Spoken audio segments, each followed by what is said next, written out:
Magandang umaga. Sa News 5 Alerts, naharang ng Bureau of Immigration ang 3 Amerikanong sex offender.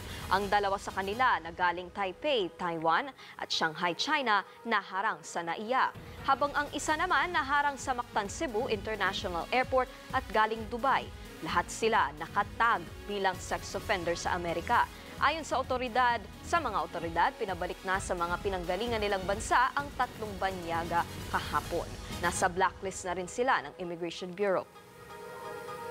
Wala nang aktibong guerrilla front ng New People's Army sa bansa.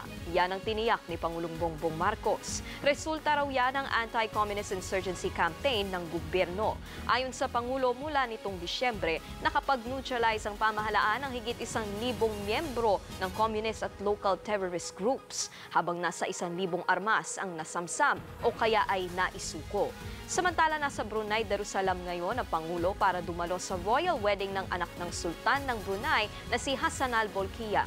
Umalis siya ng bansa kagabi kasama si First Lady Liza Marcos. Babalik ang first couple sa bansa ngayong araw. Para sa iba pang mga balita, pumunta lang sa news5.com.ph, pati na rin sa News5 Facebook, YouTube, TikTok at X social media pages. Abangan mamayang 5:30 ng hapon ang Frontline Pilipinas Weekend. Ako po si Nikki de Guzman, magandang umaga.